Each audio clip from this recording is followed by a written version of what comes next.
የከበረው ሰላምታችን በያላችሁበት ይድረስ። እንደምን አላችሁ ተመልካቾቻችን? ዘውትር ሰኞ ምሽት እንዲሁም በድጋሚ ማክሰኞ ወደ እናንተ የሚደርሰው የሀዲያ ስፖርት መሰናዶ አሁን ጀምሯል። እንደምን አለ ታሪኩ? ሰላም ነው። ሰላም ተመልካቾችን እንዴት ነህ? አለን እግዚአብሔር ይመስገን። ሳምንቱ እንዴት ነበር? መልካም ነበር። ያው ባለፈው ሳምንት አልነበርንም። ያው ወዲ በዓል እየተከበረ ነበር በሀዲያ ቴሌቪዥን በላይ ፕሮግራም።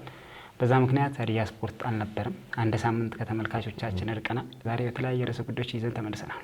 አዎ ባለፈው ሳምንት በዓል ከመሆኑ ጋር በተያያዘ አልቀረብንም ነበር። የበዓል ድባብም ስለነበር የዋዜማው በዓልም ነበር የአይሁዴ። ዛሬ የተለያዩ ርዕሰ ጉዳዮችን ይዘን ከተመልካቾቻችን ጋር ቆይታ የምናደርግ ይሆናል። የተለያዩ ስፖርታዊ ጉዳዮችን ይዘናል። ርዕሰ ጉዳዮቻችንን በቅድሚያ ለማሳወቅ ያክል በሀዲያ ዞን ወደ አንድ ከተማ አስተዳደር ሄደን የሰራነው መሰናዶ አለ ለተመልካቾቻችን የምናደርስ ይሆናል። በአፍሪካ መድረክ የኢትዮጵያ ሁለቱ ክለቦች ጉዟቸው ምን ይመስላል? የኢትዮጵያ መድንና የወላይታ ዲቻም ጥቂት ሀሳቦችን እንሰጣለን። የኢትዮጵያ ፕሪሚየር ሊግ የ2018 የውድድር ዓመት ጥቅምት 8 እንደሚጀምር ተገልጿል። በሁለት ምድብ እንደሚካሄድም ታውቋል። ከዚህ ጋር በተያያዘም የምናነሳቸው ሀሳቦች ይኖራሉ። እንዲሁም በርዕሰ ጉዳይነት ማንነካካቸውን ርዕሶች ካለን ሰዓት አንጻር በዜና የምንሸፍን ይሆናል። ዛሬ በቅድሚያ ወደ ሀዲያ ዞን ወደ አንድ ወረዳ ወደ ሄድነው ፕሮግራም እንሂድ።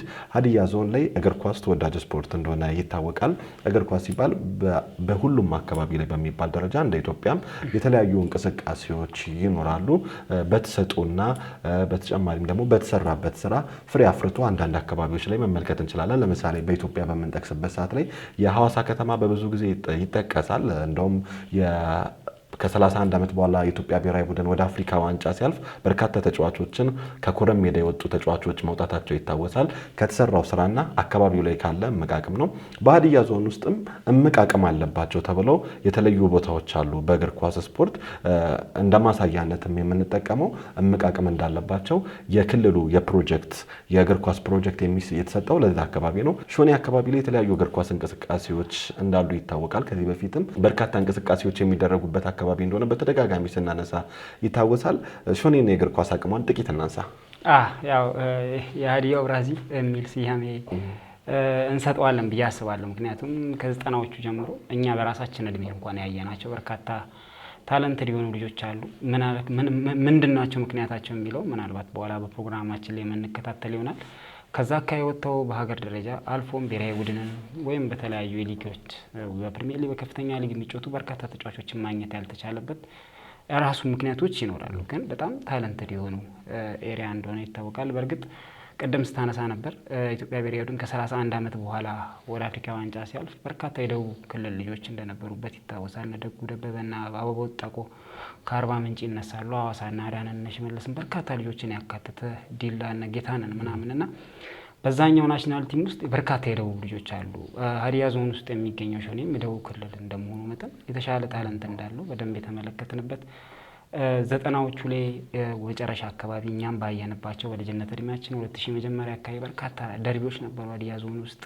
ሾኔ ሆሳዕና ሌሞ እያለ በጣም በርካታ ደርቢዎች የምንመለከትበት ጊዜ እንደነበረ ማስታወስ ይቻላል። ለምን እነዛ ተጫዋቾች በሀገር ደረጃ ለምን በተለያዩ ክለቦች ላይ አልወከሉም? ሀዲያ ዞንንም አልፈውም ከክልል ደረጃ ክልሉን ወክለው ምናምን በልዩ ሻምፒዮን ይሳተፋሉ። ለምን ክለብ ማግኘት እድል አልገጠማቸውም የሚል ጥያቄ በፕሮግራማችን ላይ ምላሹን የሚያገኙት ቢሆንም በራሳችን ግን የምንገምታቸው የተለያዩ ነገሮች አሉ ብዬ አስባለሁ። በወቅቱ የነበሩት የክለቡ ማነስ ወይም ደግሞ እግር ኳሱ ላይ ሲሰራበት የነበረው ያው ሀዲያ ሆሳዕና እግር ኳስ ክለብ ተብሎ ወይም ሆሳዕና ከነማ የተቋቋመው 2003 ላይ እንደሆነ ይታወሳል እና ከዛ ጋር በተያያዘ ውስንነት እንደነበረ ይታወሳል። ከዛም ባለፈ ደግሞ የራሳቸው ሾኔ አካባቢ ያሉ ልጆች ለእግር ኳሱ ካላቸው ታለንት በተጨማሪ ራሳቸውን በተለያየ መድረክ ላይ ለማሳየት የሚያደርጉት ጥረት ማነስም አለበት ብዬ አስባለሁ። ለምሳሌ ሾኔን ወክለው ሆሳዕና ላይ ወይም ሀዲያ ዞን ውስጥ በሚደረገው ውድድር ላይ ሲሳተፉ ትልቅ ግብ አድርገው የሚያስቡት በክልል ደረጃ ውድድሮችን ማካሄድ በዛ መደሰት መርካት ያለባቸው ምናምን ይመስለኛል እና በጣም የምንጠብቃቸው ልጆች ቶፕ ላይ የደረሱ ልጆች ቀጣይ እነዚህ ልጆች የተሻለ ደረጃ ይደርሳሉ ተብሎ ሲጠበቅ ከሁለት ዓመት ከ3 ዓመት በኋላ ኳሱን አቆሙ ወደ ሌላ ስራ ላይ መሰማራታቸው ምናምን ይሄ ችግር የፈጠረ ይመስለኛል። በአጠቃላይ ሾኔ በርካታ ታለንት ያለ ይዞ የመጡ ልጆች አሉ። አሁን ላይ ታለንት እንዳለም ጭምር በራሳቸው መንገድ የወጡ ልጆች ማሳያ ናቸው ብዬ አስባለሁ። አዎ የሾኔ አካባቢ እግር ኳሳዊ አቅም ሲነሳ በዋናነት መነሳት አለበት ብዬ ማስበው ነገር እግር ኳስ ያው የአካል ብቃት እንቅስቃሴ የሚታከልበት ስፖርት ነው። አንድ ተጫዋች ጥሩ ተጫዋች ነው፣ እንደ ቡድን ጥሩ ቡድን ነው ሲባል አካል ብቃት እንቅስቃሴ አንዱን ፊልድ ይይዛል ወይም ደግሞ አንዱ ፋክተር ነው የአካል ብቃት እንቅስቃሴ። የሾኔ አካባቢን በምንመለከትበት ሰዓት ላይ በአካል ብቃትም የዳበሩና የጠነከሩ ልጆችን መገኛ ነው። ነገር ግን በአካል ብቃት ብቻ ብለ የምትተዋቸው ተጫዋቾች ታይፖችም አይደሉም። ተጫዋቾቹ ቴክኒካሊም የረቀቁና የላቁ ተጫዋቾች ናቸው። ቅድም ለመጥቀስ እየሞከርክ ነበር። በ90ዎቹ ላይ በሆሳና ስቴዲየም በሾኔና በዌሾኔ ወይ ምስራቅ ባደዋቹ በሰዓቱ ምስራቅ ባደዋቹና ሆሳና ከተማ የሚያደርጉት ጨዋታ እጅግ ተጠባቂ ነበረ። የምስራቅ ባደዋቹ ልጆች ወይም ከባደዋቹ አካባቢ የሚመጡ ልጆች ታለንትድ የሆኑ ትልቅ የደርቢ ስሜት የሚፈጥር ጨዋታ ነበር በሰዓቱ የሚደረግ የነበረውና የሾኔ አካባቢ ልጆች ሁለቱንም ቴክኒኩንም ፊዚካሊም ጥሩ የነበሩ ልጆች ነበሩ። ነገር ግን እንደዛው ነው ቀደም እንዳልከው የክለቦች አለመኖር፣ አሁን የተመቻቹ ድሎች አለመኖራቸው ተጫዋቾቹን በትልቅ ደረጃ ላንመለከታቸው ችለናል ብዬ አስባለሁ። አሁን አንዳንድ ፍንጮች ይታያሉ። ባድያ ሆሳና ክለብ ውስጥ እንደ ናትናኤል ሞገስ አይነት ተጫዋቾችን ከተስፋ ቡድኑ አድገው በዋና ቡድን ላይ ስትመለከት እንደ ናትናኤል ዳንኤል አይነቱን ደግሞ በራሱ መንገድ በራሱ ጥረት ከብሔራዊ ሊግ ወይም ደግሞ ከሊጋ እንደተነስቶ ወደ ፕሪሚየር ሊግ እንደመጣ በምትመለከትበት ሰዓት ላይ አካባቢው ላይ የሆነ ታለንት እንዳለ በደንብ የሚያሳይ ነገር ነው ብዬ አስባለሁ። በተለይ የናትናኤል ዳንኤልን አመጣጥ ላስተዋለ ሰው ሾኔ አካባቢ ላይ ምን ያህል የእግር ኳስ አቅም አለ የሚለውን በትክክል ያሳያል ብዬ አስባለሁ። ያው ናትናኤል ዳንኤል እግር ኳስን የጀመረው ሾኔ ባደዋቹ በብሔራዊ ሊግ በሚጫወት ሰዓት ነው። ከዛ በኋላ ብሔራዊ ሊግ የተወሰኑ አመታቶችን ተጫውቷል። ከዛን ከፍተኛ ሊግ እያለ በራሱ ጥረት ዛሬ ላይ ኢትዮጵያ ንግድ ባንክ ላይ መጫወት ችሏል። እነዚህ ነገሮች ስትመለከት አካባቢው ላይ ቢሰራበት ወይም ደግሞ የተለያዩ ድጋፎች ቢደረጉበት ለሀዲያ ዞን አይደለም ለሀዲያ ሆሳዕና አይደለም አልፎ ኢትዮጵያና ከዛም ወጥተው መጫወት የሚችሉ ልጆች መኖራቸውን ማሳያ ነው። የሾኔ ፕሮጀክት አንዱ ይነሳል። የሾኔ ፕሮጀክት ላይ ባለፈው የክልሉ ውድድር ላይ እየተመለከተን ነበር። ጥሩ ልጆች እንዳሉበት ቡድኑ ላይ አይተናል። ነገር ግን እነዚህ ቡድኖች በዘላቂነት እንዲሄዱ መሰራት የሚያስፈልጋቸው ጉዳዮች አሉ ብዬ አስባለሁ። ሀዲያ ስፖርትም ዛሬ ይሄንን ርዕሰ ጉዳይ ሲያነሳ በዋነኝነት ዞኑ ላይ በስፖርቱ አመራርነት የሚገኙ እንዲሁም ሾኔ ከተማ ላይ ያሉ ባለሀብቶች፣ የተለያዩ ሰዎች፣ እግር ኳስን የሚወዱ ሰዎች እዛ አካባቢ ላይ ቢደግፉ ነገ ትልቅ ማዕድን ያው እግር ኳስ በአሁኑ ሰዓት ላይ ከማዕድን ባልተናነሰ መልኩ ገንዘብ የሚያወጣ ስፖርት ነውና ማዕድን ነው ብዬ ነው ማሰበው። ሾኔ አካባቢ ላይ ያለውን እምቅ አቅም በምመለከትበት ሰዓት ላይ ቅድም ስለ ናትናኤል ዳንኤል የተወሰነ ነገር አንስታል። መነሻው አሁን ሾኔ ያለው ከተባለው ፕሮጀክት ውስጥ ነው። ከዛ በኋላ በትምህርት ቤቶች ውድድር ላይ 2009 ይመስለኛል ካልተሳሳትኩኝ መቀሌ ደቡብ ክልል ወክሎ መቀሌ ላይ በነበረው ውድድር ላይ በጣም አስገራሚ እንቅስቃሴ አድርጎ በራሱ ጥረት ብዙ ግቦችን ሲያስቆጥር የነበረ እያንዳንዱን እርከን ቀስ በቀስ ማለት የተዘረጋለት መስመር አሁን ለምሳሌ ሀዲያ ሆሳዕና ላይ ወደ ዋናው ቡድን የሚያድጉ ልጆች ከወጣት ቡድን መንገዱ ይቀላል ወደ ፕሪሚየር ሊግ ለመምጣት። ናትናኤል ዳንኤል ቅድም እንዳልኩ ከሾኔ ፕሮጀክት ዞኑ ከሰጠው ሾኔ አካባቢ ታለንት አለ ተብሎ ከተሰጠው ፕሮጀክት መነሻነት ትምህርት ቤት ከዛ በኋላ ደግሞ ሾኔ ከተማ ወደ ብሔራዊ ሊግ ሲገባ ብሔራዊ ሊግ በመግባት ከዛ ከፍተኛ ሊግ በመዘዋወር ከከፍተኛ ሊግ ነው ከቤንች ማጂ ጅማ ከቤንች ማጂ ቡና ወደ ኢትዮጵያ ንግድ ባንክ ያው ትልቅ ክለብ እንደሆነ ይታወቃል። ባለፉት አመታትም 2016 የኢትዮጵያ ፕሪሚየር ሊግ አሸናፊ ነው። በአሰልጣኝ በጸሎት ልውሰገድ ተመርጦ ወደዛ ቡድን ያመራው ይሄ በቃ ማሳያ ይመስለኛል እኔ። ምክንያቱም ልጆቹ በራሳቸው ጥረት ይሄን ከመጡ የመንግስት አካላት ስፖርቱ ላይ ያሉ ባለሀብቶች ስፖርቱን በደንብ የሚወዱ ባለሀብቶች ድጋፍ ቢያደርጉና እዛ አካባቢ ያለውን ነገር ለማውጣት ጥረት ቢደረግ የተሻለ ነው ብዬ አስባለሁ። ከጥቂት አመታት በፊት እኔ ሾኔ አካባቢ በስራ ምክንያት የመኖር እድል ነበረኝና እዛ አካባቢ ላይ በነበርኩበት ቆይታ በርካታ ታለንት ያላቸው ልጆች ሜዳው ይታወቃል። ሾኔ ሁለገብ ስቴዲየም ሙሉ ሰዓት ቀኑን ሙሉ ማለት ይቻላል ቢዚ ነው። በሜዳ ተከፋፍለው 3 ቦታ 4 ሜዳ ቦታውን ቆራርጠው የሚጫወት ያላቸው ፍላጎት ታለንት ያላቸው በርካታ ልጆች የተመለከትኩበት ጊዜ ነበርና በአጠቃላይ እዛ አካባቢ ላይ እኔ በአንድ ነገር አምናለሁ ነው ሁሌም ቢሆን መሰራት አለበት ታለንት አለበት ከተባለ ሀዲያ ሆሳዕና እግር ኳስ ክለብ ከዚህ ፊትም የክለቡ አካባቢ ያሉ ሰዎችን ጠርተን ስናናግር ወይ በተለያየ አጋጣሚ ስናናግራቸው ሾኔ ታለንት ኤሪያ ነው ብለው ይናገራሉ። ይሄን ታለንት ኤሪያ ነው የሚለው ከአፍ ወጥቶ ወደ ወረቀት ወርዶ ከወረቀት ደግሞ ወደ ሜዳ መውረድ መቻል አለበት ብዬ አስባለሁ። ታለንት ኤሪያ ከሆነ ለምን አይሰራበትም? ለምንድነው ፕሮጀክት ማይነደፍበት? ክለቡ ከዚህ አካባቢ የተሻሉ ልጆች ማግኘት ይችላሉ ብሎ ካሰበ ሆሳዕና ላይ የሚያደርገውን የተወሰነ ትኩረት ሾኔ ላይ ቢያደርግ ይሄንን ነገር ማፍራት ይቻላል እና ብዙ ናትናኤል ዳንኤሎችን ማውጣት ይቻላል፣ ብዙ ናትናኤል ሞገስን ማውጣት ይቻላል ብዬ አስባለሁ። በአጠቃላይ ብዙ ከምናወራ ፕሮግራሙ ላይ ደግሞ የተወሰነ እዛ ያሉ ሰዎች ስሜቱን በራሳቸው አንደበት ስፖርቱን በስርዓት የሚከታተሉ በተለያየ እድሜ እርከን ላይ ያሉ ሰዎች ሾኔ አካባቢ ያለው እግር ኳስ ተጫዋቾች ለምን ወደ ተሻለ ደረጃ አልወጡም በሚል ያዘጋጀነው አንድ ፕሮግራም አለ። ፕሮግራሙ ተከታትለን እንመለስ። ስፖርት ለሰው ልጅ በጤና በስነ ልቦናና በማህበራዊ ግንኙነት የሚያበረክተው አስተዋጽኦ ጉልህ ነው። አሁን ስፖርት በዓለማችን በመዝናኛው ዘርፍ ባለው ተወዳጅነት የገቢ ምንጭነቱ ከጊዜ ወደ ጊዜ እያደገ ይገኛል። በሀዲያ ዞን ውስጥ በስፖርት ዘርፍ እምቅ አቅም አላቸው ከሚባሉ አካባቢዎች ውስጥ የጢሎ የመጨፈራና የቡዳ መዳ ሐይቆች መፍለቂያ የጀግናው ኮሎኔል በዛብህና የፕሮፌሰር በየነ ጴጥሮስ እትብት መገኛ የሆነችው ባደዋቾ ግንባር ቀደም ናት። በባደዋቾ አካባቢ ስፖርት ይወደዳል። በተለይ እግር ኳስ የባህል ስፖርት ይመስል ከታዳጊው እስከ አዛውንቱ በፍቅር የወደቁለት ምታት ነው። እምቅ አቅም ያላቸው ኳስን በጥበብ የሚያናገሯት ልጆች መፍለቂያ የሆነችው የሀዲያዋ ብራዚል ባደዋቾ በዚህ ባደዋቾ ክላስተር ላይ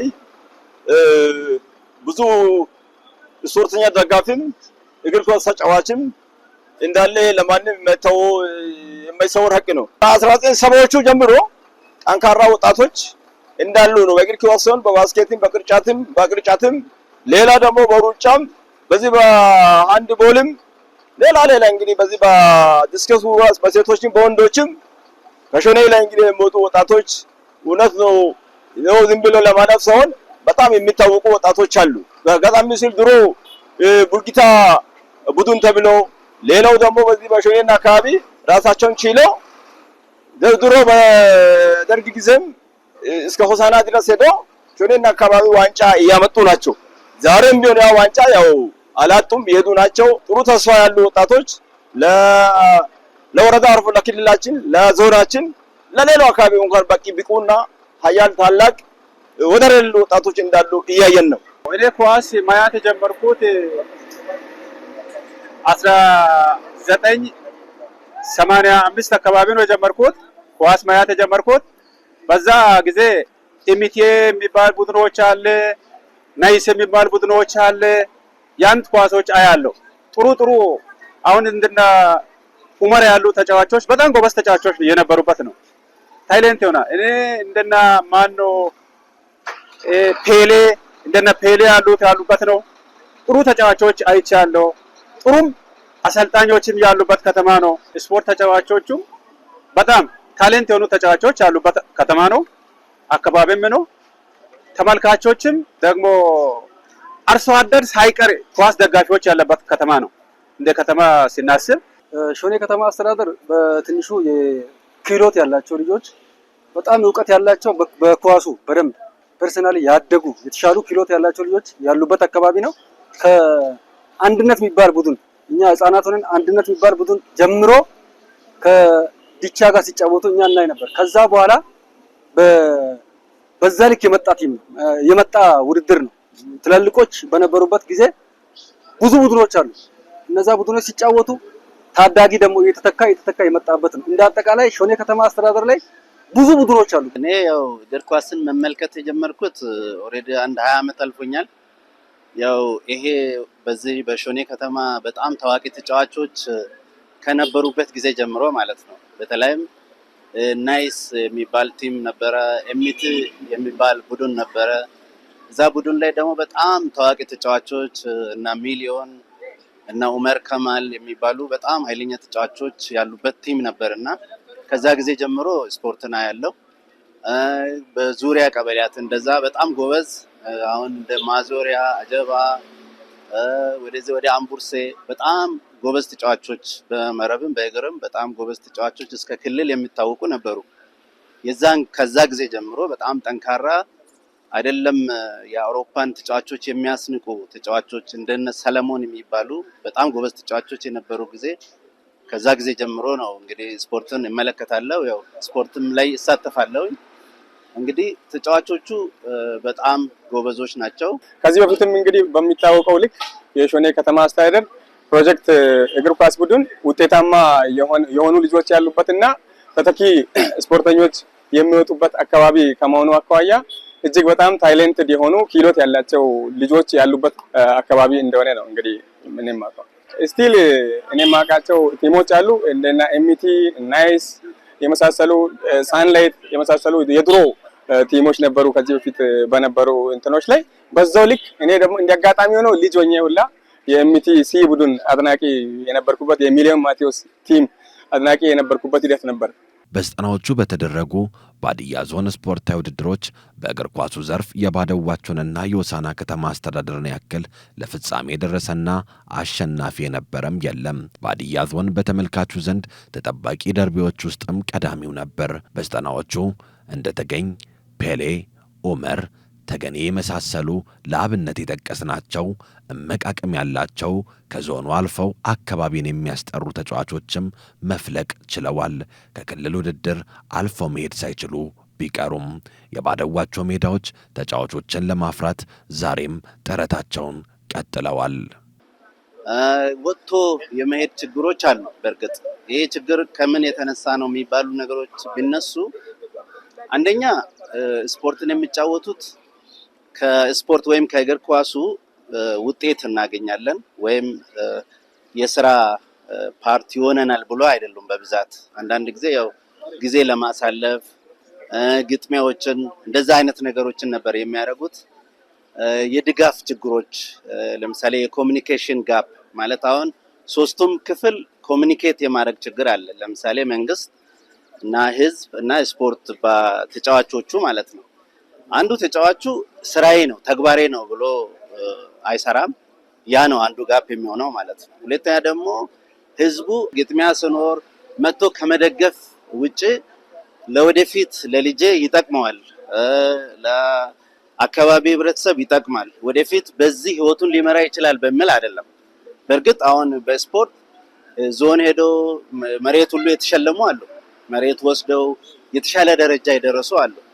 አሁን ወደ መሀል አካባቢ ደግሞ በጣም ጎበዝ ስማቸው የሚጠራ አሉ። አሁንም ቢሆን አሁን እንደነ ሽርሽር አሁን አቡራ የሚባለውም ልጅ ዞን ላይም የሚደገፉት አሉ። ምርጥ ቲሞች አሉ። ይሄን ደግሞ የሚያሰለጥኑ አሰልጣኞችም አሉ። በጣም በጉድለት ነው እንግዲህ ወደ ኋላ ከሚንቀር ብሎ ወጣቱ በራሱ ጊዜ ስፖርተኛው በራሱ ጊዜ በራሱ ጥረት እየተራባም እየተጠማም ብዙ ጉድለት እያለ ያን እንግዲህ የፎርማሊቲውን የሞሉ የባጀት እጥረት፣ ጥሩ ሜዳ አለመኖር፣ ስታንዳርድ የጠበቀ ሜዳ አለመኖር፣ ጥሩ በቃ የሚከታተል ሰዎች እንደኔ ሲያይ እዚህ አካባቢ ብዙ ቡድኖችን ይዞ የሚቸገሩ አሰልጣኞችን ነው የምናየው። በጣም በቃ እነሱ እና ምንለው ነገር የለም። ልጆች አሉባልታ ቦታ እንዳይቀመጡ በጣም ዋጋ እየከፈሉ አሉ። በቃ እነዛን ቢደግፉ ለወጣት በጣም ብቁ ነገር የሚያሳዩ ልጆች አሉ። እነሱን ቢደግፉ ይሻላል። አንደኛው የሾኔ ከተማ አስተዳደር ላይ ብዙ እድሜያቸው ለእግር ኳስ ሳይደርሱ እንኳን እግር ኳስን በደንብ የሚችሉ ልጆች የሚወጡበት አካባቢ ነው። የተሻለ አካባቢ ነው። ፖቴንሻል ኤሪያ ነው። ግን በዛ ልክ እንዳይወጡ ትልቁ ማነቆ ምንድነው? በጀት። ዘንድሮውን የአውዴ ካፕ አልተሳተፍንም። የአውዴ ካፕ አልተሳተፍንም ማለት ሀዲያ ሆሳዕና ላይ ሀዲያ ሆሳዕና ዋናው ላይ ተስፋ ላይ የሚያዝ ልጅ የለም ማለት ነው። በዚህ ልክ ከበጀት ጋር ተያይዞ ውስንነት አለ፣ ችግር አለብን። በደንብ ኢንቨስት መደረግ ያልተቻለበት ሁኔታ ነው ያለው። በወቅቱ እውነት ለመናገር እንደ አሁኑ ነባራዊ ሁኔታ ምቹ ሁኔታ አልነበረም በሰዓቱ። ያን ጊዜ የክለቦች ብዛት ያለመኖር፣ የተለያዩ ቲም ያለመዋቀርና ኦንሊ ታርጌት የሚያደርጉት ዞን ጨዋታ ከዛ የተለያዩ ነገሮችን ተጫውቶ የተወሰኑ ቦታዎች ላይ ከመሳተፍ ያለፈ ታሪክ እንዲያውኑ በክለብ ደረጃ ተዋቅሮ የሚሰሩበት ሂደት የሌለበት ሁኔታ ነው ያለውና አሁን ላይ ግን ምቹ ሁኔታ ለልጆቹ በተለይ ለተተኪ ስፖርተኞች በጣም ከሚባለው በላይ ምቹ ሁኔታ ያለበት ሁኔታ ነው። ያን ጊዜ ግን ጥሩ ቲሞችም ክለቦችም የሌሉበት ሁኔታ ነው ያለው። ተጫዋቾች ችግር ትልቁ ችግር ምንድነው? ዲሲፕሊን አንደኛው ስፖርቱ ትልቁ የሚያስፈልገው ዋጋ የሚያስከፍለው ዲሲፕሊን ላይ ዲሲፕሊን የሚባለው ነገር ስፖርቱ ላይ እግር ኳሱ ላይ ትልቅ ተጽዕኖ አለው። የፈለክ ጎበዝ ተጫዋች ብትሆን ዲሲፕሊን ያስፈልጋል። ያ ዲሲፕሊን ደግሞ ሊያስቀጥል የሚችል ዲሲፕሊን የተለያየ ክለብ ላይ ልትመረጥ ይችላል፣ የተለያየ ቦታ ልትጫወት ትችላለህ። የተሻለ ዲሲፕሊን ከሌለ ከባድ ነው። ችግሩ ምንድነው ሲባል አንድ ከአሰልጣኝ ጋር ያለው አሰልጣኝን አለማክበር ይሄዳሉና ከምሰሩት በላይ በቃ ሰርቻለሁ ብሎ ያቆማሉ። በሰዓት አይገኙም፣ በሰዓት አይወጡም። አሰልጣኝ የመናቅ ስሜት አለ። በቃ እኔ ዛሬ ቤስት ነኝ ይላሉ። ከዛ ስራቸውን ሁሌ መስራትን ይጠይቃል። እግር ኳስ ሁሌ እግር ኳስን የማሰራ ካልሆነ እግር ኳስ ማለት ዛሬ ሰራው ብዬ ማቆም የለብኝም። ዳይ ቱ ዳይ ትሬኒንግ ነው። አሰልጣኝ መጠበቅ አይደለም። እኛ ጋር የተለመደው አሰልጣኝ ከሌለ መስራት የለም፣ መቀለል ነው፣ ማፌዝ ነው። ይሄ ነው እኔ የታየኝ። በባደዋቸው ሜዳዎች ለስፖርቱ ራሳቸውን የሰጡ በርካታ አሰልጣኞች አሉ። ዛሬ ጠንክረን ከሰራን ከሀዲያ ሆሳዕና አልፈን ሀገራችንን ለማገልገል በሚል ተነሳሽነት ነገን የሰነቁ ታዳጊዎችም በየዕድሜ እርከኑ ይገኛሉ። ሀዲያ ስፖርትም በ2018 የበጀት ዓመት በሾኔ ከተማ አስተዳደር አማካኝነት በ3 እርከኖች ሲካሄድ የቆየውን የአዮዴ ካፕ ፍጻሜ ውድድር ሊመለከት በሄደበት አጋጣሚ ወደ ሾኔ ሁለገብ ስቴዲየም ሲያቀና ዕድሜያቸው ከ13 ያላለፉ ልጆች ኳስን በጥበብ ሲሞሸሯት መመልከት ችሏል። ልጆችን ሰብስቤ ማሰራት ከጀመርኩ 3 ዓመት ሆኗል። 3ኛ ዓመት እየቆጠረብኝ ነው። እያሰራን ያለ ነው። አሁን ተቸግረን ነው። ልጆችን በየከተማው ለቀማ እያስወጣን ሰው ቤት ሻይ ቡና ምናምን ሆቴል እየገቡ ብር ለቅሞ ቢያንስ ከዛ ለቅሞ የሚያመጡት የተወሰኑ 10 ብር 20 ብር 30 ብር እንደዛ ለቅሞ የሚያመጡትን ብር ሰብስበን ተቸግረን በቡትቴ ኳስ ነው እያሰራን ያለ ነው። ያ በቡትቴ ኳስ 70-80 የሚያክሉ ልጆች ያው ተቸግሮ ነው እየሰሩ ያሉት። ምረዳንም ሰው የለንም። ያ ባለን ኳስ ባለን አቅም ተቸግረንም ቢሆን እያሰራን ነው ያለ ነው። ምንም የለም፣ ኮይንም የለም፣ ፒፕስም የለም። ማሊያም አንሰው ኳስም አድጌ ብሔራዊ ቡድን መጫወት ፈልጋለሁ። በባደዋቸው አካባቢ ብዙም ሳይሰራበት በራሳቸው ጥረት ከክለብ አልፈው የኢትዮጵያ ብሔራዊ ቡድን መለያ መልበስ የቻሉ እንደ መሰረት ወርቅነህ መሎና ምህረት ተሰማ ያሉ ሴት ተጫዋቾች በቅርብ ዓመታት መመልከት ችለናል። በወንዶችም ቢሆን ጭላንጭል ተስፋ እንዳለ በ2017 ሁለቱ ናቲዎች በዋናው የኢትዮጵያ ፕሪሚየር ሊግ መታየት ችለዋል። ናትናኤል ዳንኤል የ2016 የሊጉ ሻምፒዮን የሆነውን ኢትዮጵያ ንግድ ባንክን መቀላቀል ሲችል፣ ናትናኤል ሞገስ ከሀዲያ ሆሳዕና ታዳጊ ቡድን በማደግ በዋናው ቡድን ተስፋ ሰጪ እንቅስቃሴ አስመልክቷል። አሁን ላይ ጥቂት የማይባሉ የባደዋቹ አካባቢ ልጆች በሀዲያ ሆሳዕና ታዳጊ ቡድን ይገኛሉ። በሊግ 1 የሚሳተፈው ሾኔ ባደዋቹ ቡድን ውስጥም ከ90% በላይ የሚሆኑ ልጆች የዛው አካባቢ ልጆች ናቸው። በአካባቢው ካለ እምቅ አቅም አንጻር ተጫዋቾችን በተስፋቸው ለማኖር ከማን ምን ይጠበቃል ሲል ሀዲያ ስፖርት ይጠይቃል። ምስጋና ለምሳሌ ሞሪኒዮ በመባል የሚታወቀው አሰልጣኝ አለ እና ተመስኪን አሉ። አሁን እነ መለሰ አሉ። በጣም ጎበዞች ናቸው።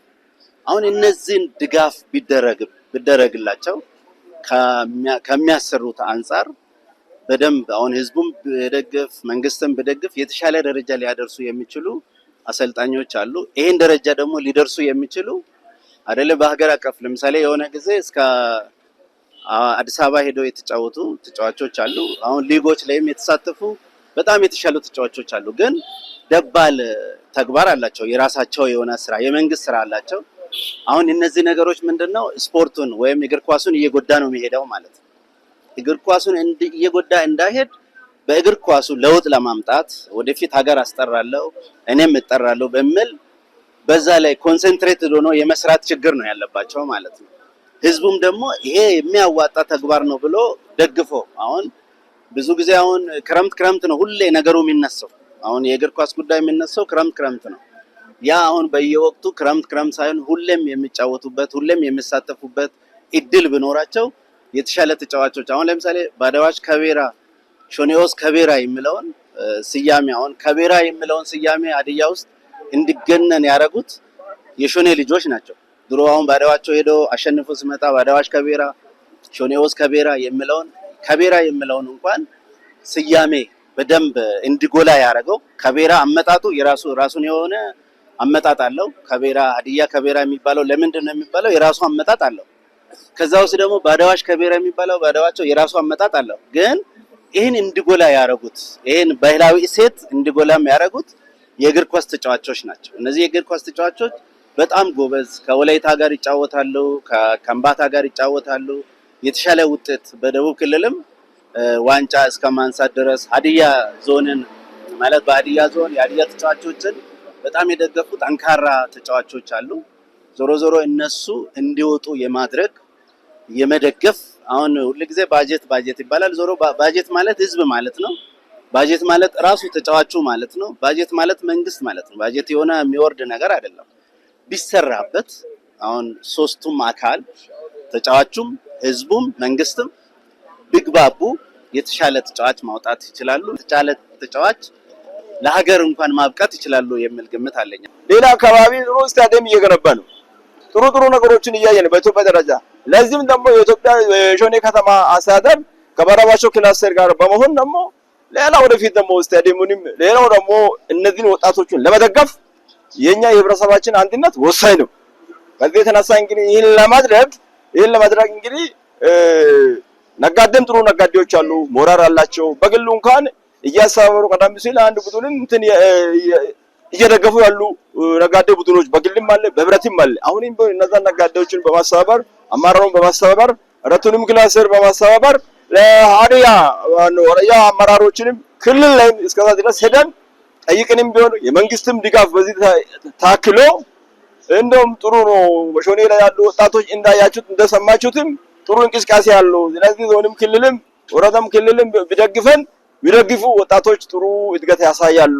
አሁን እንግዲህ ይመስለኛል እየሰራን ሁሉም በአሰልጣኝ ደረጃ ተጫዋችም ፍላጎትም ከፋሚሊ አንፃር ከማህበረሰቡም አንፃር ከመንግስትም አንፃር ስፖርቱ ላይ በደንብ ትኩረት ተሰጥቶ እየተሰራ ነውና በዛው ልክ የሀገራችን ኢትዮጵያ እግር ኳስ በዛው ልክ አለማደጉ እንደኔ በግሌ ይመስለኛል ካለን ከኢኮኖሚ አንፃር ነባራዊ ሁኔታ ውስንነቶች ኦሬዲ ያው ባጀት ነው ዞሮ ኢኮኖሚ ከነከን ላይ ቀር ከባጀት አንፃር ያለው ውስንነቶች አሉ።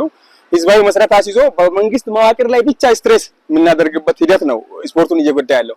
በመንግስት ባጀት የትም የምንደርስበት ሚንስ ሊኖርልን ስለማይችል ማለት ያለንበት ነባራዊ ሁኔታ ስለምናውቅ ህዝባዊ መሰረት ማሳዝ ቢሆን ሞር የተሻለ ይሆናል ብዬ አስባለሁ። መቀረጽ ካለበት ሁሉን ነገር ማስተካከል አለብን። ከታች በዲሲፕሊን በተለያየ መጥቶ ምንድነው የስፖርት ጽሕፈት ቤት ኃላፊዎች የተለያየ መጥቶ ምንድነው አካዳሚ ከተባለ አካዳሚዎችን እንዴት ነው ሳፖርት ማድረግ ያለባቸው? በአቅም መስጠት አለባቸው። ይሄን አቅም የማይሰጡ ካልሆነ ነገ ላይ ምንድነው የሚያንሳቸው? ምንድነው የሚጎላቸው? ከጎን ምንም እኮ ሳይኮሎጂካሊ ቢያንስ በአቅም ሐሳብ ከምንም ከገንዘብም ይበልጣል። ይሄን ያለውን ትሪት ቢደረግ ሌላው ተጨማሪ በዛ ላይ የሚያደርገው ሜዳ የለንም። ሜዳ በጣም አስቸጋሪ ነው ያለን ሜዳ ማለት ነው። ኳስን እንደፈለጉ እንዳንሸራሽሩ እያደረገ ነው። የኢንጁሪ የጉዳት እየጎዳ ስላለ ይሄ ነገር ቢሰመርና ቢያስ በጣም ጥሩ ተጫዋቾቹ ውጤታማ እንደሆኑ አንደኛ ግለሰቡ የሚቀድመው ፊሊንግ ነው። የመጀመሪያው ፍላጎት ፊሊንግ ሚንስ እኔ እዛ መድረስ አለብኝ ህልም ኖሮት መስራት የግለሰቡ እንትን ነው። ቀጥሎ ደግሞ እንደኛ አካባቢ አሁን ስንገልጽ እኔ አሁን እንደ ሾኔ ከተማ አስተዳደር ማህበረሰብ ሳወራ በጣም ከሚባለው በላይ ስፖርት ወዳድ በተለይ እግር ኳሱን ከሚባለው በላይ እግር ኳስ የሚወድ ማህበረሰብ ያለበትና ለኳሱ ደግሞ መስጠት ያለበትን ዋጋ የሚከፍሉ ማህበረሰብ ውስጥ ያለንበት ሁኔታ ነበርና በዛው ልክ ለማደግ አንደኛው የባለቤቱ ነው። ሁለተኛ ደግሞ ኢንቫይሮንመንቱ ምቹ ሁኔታ አለው። ያን ተጠቅመን መስራት ባለብን ልክ ከሰራን ውጤታማ የማንሆንበት ምንም ምክንያት የለም ብዬ ነው የማስበው። መንግስት እንደ መንግስት የራሱን በኩል ይዞ ባጀቱንም ሜዳውንም ሁሉንም ነገር አስተካክሎ ሲመጣ ህዝቡ የመንግስቱን ደግሞ ተቀብሎ የወረዳ መንግስትም ከላይ የመጣውን ተቀብሎ በመስማር ቢያስይዝ ህዝቡም ተሳታፊ ነው። በስፖርቱ ዙሪያ ላይ ወደ ህዝቡ ሲመጣ ተሳታፊ ነው። በምንም ህዝቡን ከጠየቁ ለመስጣት ወይም ዝግጁ ህዝብ ያለበት ከተማ ነው የምለው። ከዚህ በፊት የተጫወቱት ምን አመጡ፣ ምን ለውጥ አመጡ፣ የደረሱ የሚል ነገር እያነሱ የሚደክሙበት ነገር አለ። ለምን አንድ ጎበዝ ተጫዋች ካልወጣ ያው ተከታዩ ደግሞ ያን ነው የሚያየው። አሁን እንደ ችግር የተነሳው የዲሲፕሊን ችግር የሚስተካከል ነው። ዲሲፕሊን ያው አይደለም አመለካከት ነው። አመለካከትን ማስተካከል መግራት ትችላለህ፣ ማስተካከል ትችላለህ። እነዚህ ሁሉም ተመጋግቦ ቢሆን ኖሮ ዲሲፕሊን ማስተካከል በጣም ቀላል ነገር ነው። ስለዚህ እነዚህ ነገሮች ምንድነው ዲሲፕሊንንም ልትሰራ አሁን እግር ኳሱም ላይ ሰርተ አይምሮውም ላይ ሰርተ ጸባዩም ላይ ልትሰራ ጊዜ ያስፈልጋል፣ ገንዘብ ያስፈልጋል። እነዚህ ነገሮች በደንብ ብታይ አሁን የተጫዋች ታሌንት ብቻውን ግብ ሊመታ አይችልም። አሁን ለምሳሌ አንዳንድ ጊዜ የአካባቢያዊነት ችግር አሁን ወደ ዞን ሲሄዱ የአካባቢውነት እዚህ ራሱ ጎጠኝነት ለምሳሌ የቡድኑን አሁን አሰልጣኙም ራሱ የሚያውቀውን ሰው ማሰለፍ፣ የሚያውቀውን ተጫዋች ብቻ ማሰለፍ፣ ለጥሩ ነገር ያለማብቃት። አሁን አንዳንድ ጊዜ ክለብ ሲፈልግ ፕሮጀክት ሲፈልግ የተሻለ ተጫዋች ከማቅረብ የራሱን የቤተሰቡን ተጫዋች እነዚህ ነገሮች ምንድነው ስፖርቱን የሚገልበት ዋና ገዳዮቹ እነዚህ ናቸው። ዞሮ ዞሮ የተጀመሩ ከዚህ በፊት የነበሩ ሰዎች ጀምሮ ያቆሙት ብዙ ፕሮጀክቶች አሉ። እነዛን ፕሮጀክቶች እንዲቀጥል የማድረግ ስራ ቢሰራ አሁን የተሻለ ሜዳ 2-3 ምርጥ ሜዳዎች፣ ሳቢ የሆኑ ሜዳዎች፣ ደጋፊዎች አሁን በተለይም የባዳዋቸው ደጋፊ ማለት በጣም ከባድ ነው። በእግር እስከ 4 ሰዓት 3 ሰዓት ሄዶ የሚደግፍ ደጋፊዎች አሉ።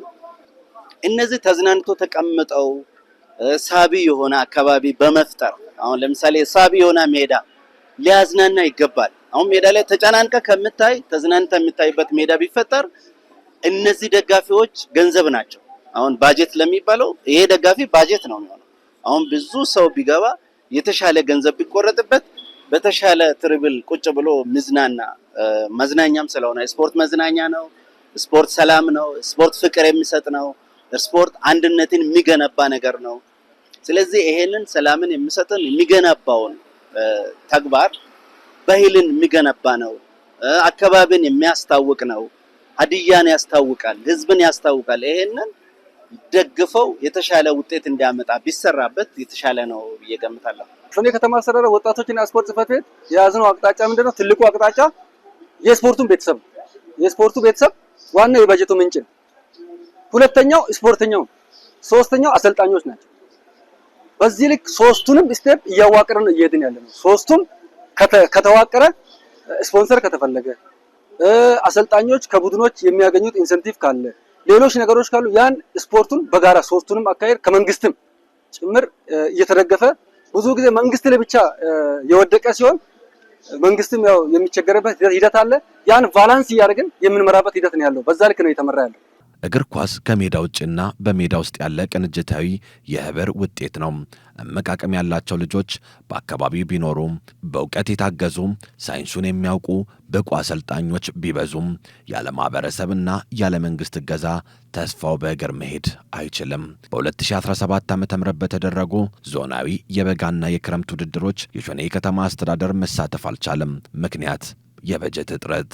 ተስፋ ለሰነቁ ተጫዋቾች ነገን ለሚያልሙ በዓመት ለተወሰነ ቀን የሚደረግ ውድድር ህልማቸው የሚጨብጡበት ቦታ ነውና የስፖርቱ ማነቆ የሆነውን የበጀት ችግር ለመፍታት መንግስት ከማህበረሰቡ ጋር በቁርጠኝነት ሊሰራ ይገባል የሀዲያ ስፖርት ቀዳሚ መልእክት ነው።